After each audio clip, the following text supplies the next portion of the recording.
afternoon, ladies and gentlemen. Welcome to another Propagandacast Addendum with me, a host, Imperial Dane, master of adding extra stuff. We're looking here at a recent edition here, of course, that is the April Balance Preview. Of course, that'll be sort of a patch I imagine released late May, but we'll just call it the April Balance Preview just for...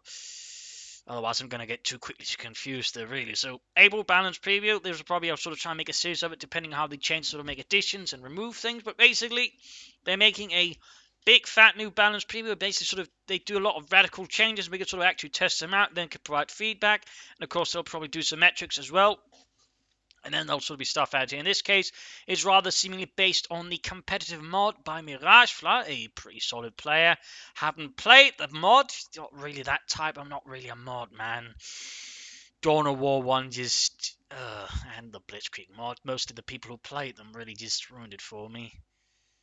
That's what can happen if you're too enthusiastic about things to do. Remember, enthusiasm is great, but don't force it onto people. Otherwise, you might actually turn them away from what you love. Good little bit of advice there. Now, we're talking here, of course, about that. What is this? I mean, there's a lot of changes there, a lot of interesting changes. I'll sort of roughly try and go through them all, and then I'll sort of provide my feedback, sort of thoughts on them. Hopefully, Relic watches it, of course, also for people sort of get an idea, because people always ask me, Dane, what do you think of this? And then, of course, Dane, no, you should be thinking this. That is why you asked, so you could align your opinion with mine. Well, not really, but, you know, there's always going to be that one person. So what essentially changed? I mean, there's a lot of changes. Generally, for example, a lot of the more general purpose mines, like, say, Soviet mines, now do a little less damage. Basically, what they do now is they can't wipe, say, a full health squad. More specifically, they can't be used to, say, wipe a unit getting out of a building, like infiltrators. Similarly, tripwire flares have been fixed in that way. Thumbs up there. By the way, that one makes me happy, somewhat. Though at the same time, the regular mines now also add suppression, so they do have a bit more purpose there as well. They might be less killy, but they can still be, for example, be used to break up an assault and blow up the range, and they'll actually sort of get punished quite severely for that. So that's pretty nice. That is pretty nice. Snipers have also been made easier to hit. That's also a plus, to put it mildly. Beyond that, there's not much sort of general changes. They, for example, haven't done anything about cheese wire or cheese bags, like a ghost wire and ghost sandbag. So this is where they just sort of slightly finish it, yet don't finish it off, yet it still has a lot of properties. For example, the sandbags somehow end up working like tank traps. So yeah, I kind of wish they'd add that one. That really shouldn't, require, a balanced preview and radical change. Or that should be like, let's just sort it out once and for all. A final solution, if you will. We can't say that. Really? Oh, all right. Let's not call it that then. But you get the point. And that's sort of there. And again, I might just have missed a few things. And again, they might just even by now have sort of made this video. They'll probably made a few more changes. So who knows. But roughly, it goes like this. For the Soviets, again, we have sort of the flare mine there. Been sort of slightly changed. Oh, yeah, telemines. They can't now destroy engines. They'll still do heavy engine damage, which means it's more or less almost the same, but it's not quite fully immobilized. Quick note there. But for the Soviets, penal troops are getting buffed. Slightly more expensive, slightly longer to train, but they get a damage buff. And their flamethrower now is turned into an assault package with 3 submachine guns added on top. Plus the Veterans 1 abilities changed as well into sort of a seal-like ability. Not, the flappy Arctic seal sort of stuff, but, fanatism, seal, für Deutschland in this case. For Stalin, so Stalin, that kind of stuff there. I think it was actually sort of an ability that was in the campaign. And initially, also in the alpha, it was there, but they really sort of just removed a lot of that, for example. The Germans also had marked target there back then also. Who knows, that might make a return. But basically, they sort of get that, which means it's a pattern in this case. So they still lose members. The rest will fight harder. So that's a bit of an interesting one there. For the penal troops. But again, they're more assaulty troops. But even unupgraded, they're pretty tough. But again, with the assault package, they really pack a punch there. And a part of me wouldn't mind seeing that for the Pioneers. Again, radical changes. Why not the Pioneers, Give them some submachine guns as well as some PPH-41s. And again, for those saying, well, why? Because the Germans actually used a lot of Soviet submachine guns. They used a couple of million of them, in fact. And those were converted to use German munitions too. I mean, I know Pioneers with it would be a bit, much, but 90 munitions, 200 manpower, 4 man. I mean, yeah, it could be fun. There's a part of me there that would love to see it. But again, I know it's probably not very realistic. Just a quick thought there. Beyond that, though, T-34s get a buff. Their machine guns specifically, coaxial and hull, do more damage now, meaning they're a bit more lethal that way, but doesn't buff the main guns. So that makes them a bit nicer there. And the SU-5 gets a bit of a change in purpose. Rather than just being, a meaner SU-76, it now has a slow rate of fire. But on the other hand, It has more penetration and more accuracy, making it a bit more mean in that department. Its veteran 2 has also been changed and now gains more penetration than further, meaning a veteran 2 SU5 can penetrate most armor, and veteran 3 will have a reasonable rate of fire. But again, it does mean it's rather no longer competing with Edition 6 and the Stug 3G, which rather gives it also a bit more of a unique role, which is good. So where the Edition 6 would be more like, raw rate of fire, and the SU85 is more about, penetrating stuff. So I guess that's nice. I mean, obviously needed some change. It wasn't because it was bad, it was just, it didn't really stand out. It was just too much of the same stuff there, which is actually one of the problems with the Stug and G and the SU85, for example, right back in the beginning. They were also very similar there. Beyond that, I don't think there's actually any other changes to the Soviets as such. Again, I missed them, in which case, my apologies. So there's been some stuff they changed basically, but again, those are still some notable changes overall for the Soviets. Something that does pack a lot more punch and give them more option. In particular, the T-50 gun is going to make them more useful versus infantry, allow them to be more aggressive, flanky, and sort of also, for example, drop to anti-tank and flank and then sort of gun it down. So, I mean, that's a positive. If you're the Russians, if you're the Germans, perhaps less so. Moving on, of course, we've got the Americans. They've also got a bunch of changes. They have gotten the mortar back again. No, not say they had it sort of in game, but basically doing a previous balance preview, they've also given it and then taking it back there. It'll be a starting unit. It's not going to be the world's best mortar, but generally it does part a bit of light artillery for sort of more dug-in units. But it also, I imagine, will be there to sort of provide smoke screens, meaning the Americans do have another option, so just running up with a rifle grenade, so that again, it'll sort of be less tactically flexible. So that does give them a bit more artillery support. It also means they'll actually probably be the most artillery-heavy faction, since they'll have, well, besides the swords maybe, but more direct artillery. They'll have mortars, pack howitzers, and Scots. That's quite a bit there, actually. It might, in fact, be a bit much. I'm not sure. They might end up removing that one again. Any of the changes I've mentioned now can be removed or changed again further, so who knows. But again, it's there to be tested, and again, we'll see, of course, how that works out. Then we also get the Major. Yes, the Major specifically is artillery barrage, which has, well, rather been rubbish, to be honest, and a waste of resources. That's getting buffed. That's impressive. Thumbs up to that one, Mirage Fluff, actually getting that done and then getting ready to do it. 2 thumbs up here. I don't like, useless abilities overall or useless weapons. That's always something, that's a bit, yeah. That's probably again to do with the company who's running. For example, they're going to do is light machine gun, which is just terrible, or the Wehrmacht officer, who is also just terrible. So, again, some changes there for those unawares, or just not following again and, tuning into the Propagandacast to get the daily news there. Otherwise, the Scot itself gains a bit more health and also slightly improved AoE, so that's also quite nice for that when it becomes just a bit more useful. Not that it was bad, but it might have been hit too hard there. Again, it's a bit tricky to use because, again, if it's too good, it'll just massacre, which it did. A pair of them could, at one point, just completely slaughter the German infantry. So it's a bit tricky sort of balance, but I think it might sort of hit a decent spot there. Also, the 50 caliber now gains armor-piercing rounds, which increases damage and penetration, allowing to more easily deal with light vehicles and such. Also infantry, so that could be a bit nasty. Then again, it's not easily available right away, as opposed more expensive, so fair enough. Though I can imagine there might be someone who's going to get caught a bit there with a leader horsing down their angles by it. Also, the anti-tank gun got a slight buff, slight increase in penetration, slight increase in what was I trying to say there? In accuracy. There we go.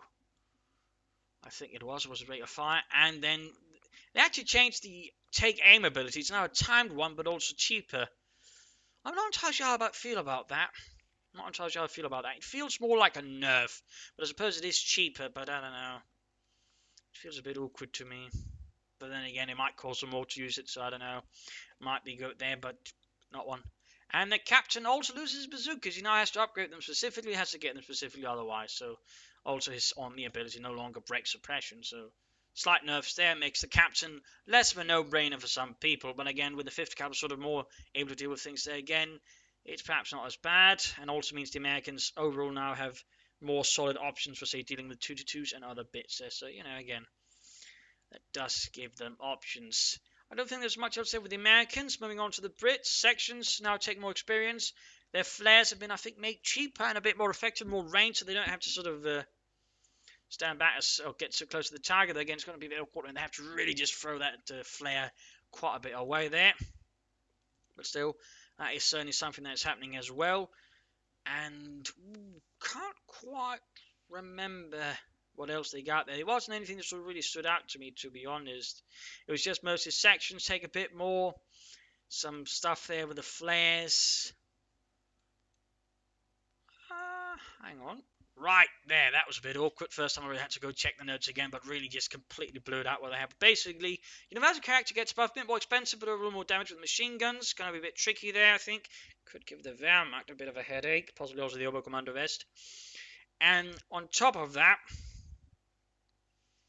the Firefly now has some change to the Chula. It does less damage, but now has a chance of stunning and blinding the vehicle. Plus, it shoots a bit faster as well. So that could actually make the Firefly quite the nasty customer to deal with now. Certainly more dangerous to medium tanks as well, rather than just heavy tanks. So that's going to be a bit dangerous there. Also, they start with a bit more manpower. And that's it really there. Then we're moving on to the Germans there. And, well, let's start with the Oberkommando, because this change is probably going to have a lot of people screaming with joy.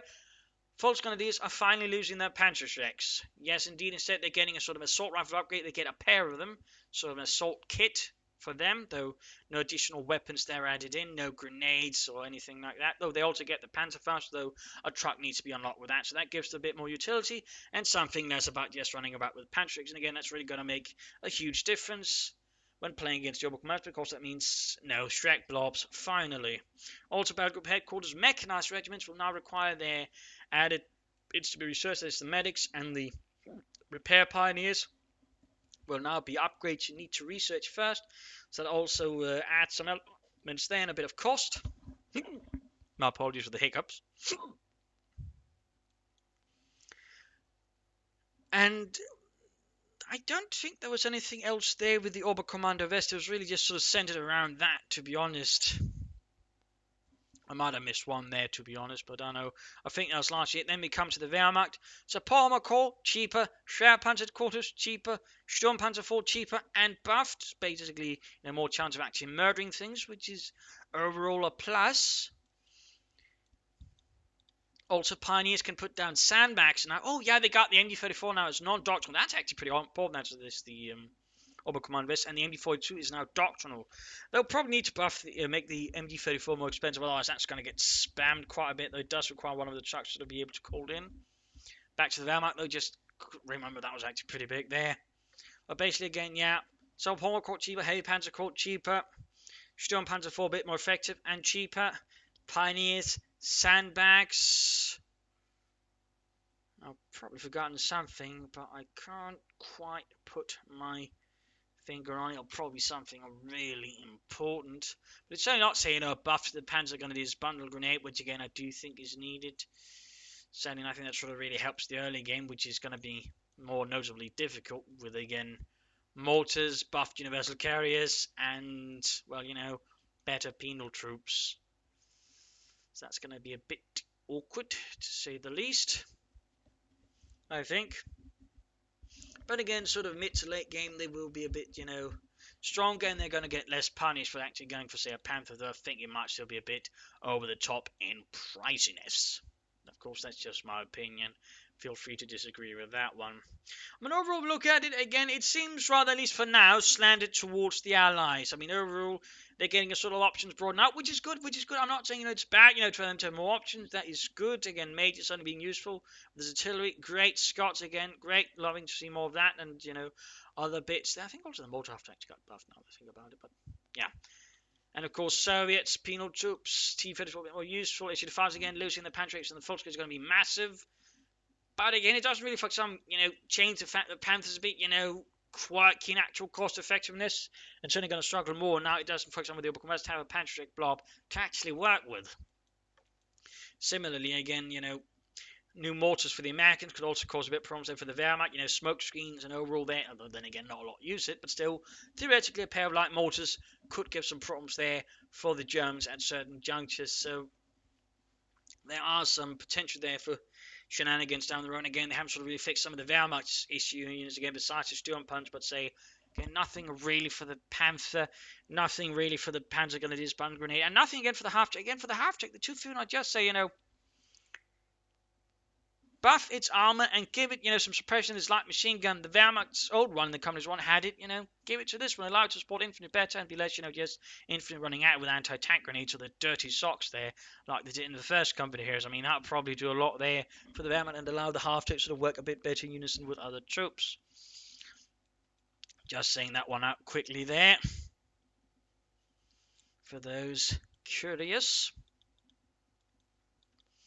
But again, overall looks positive.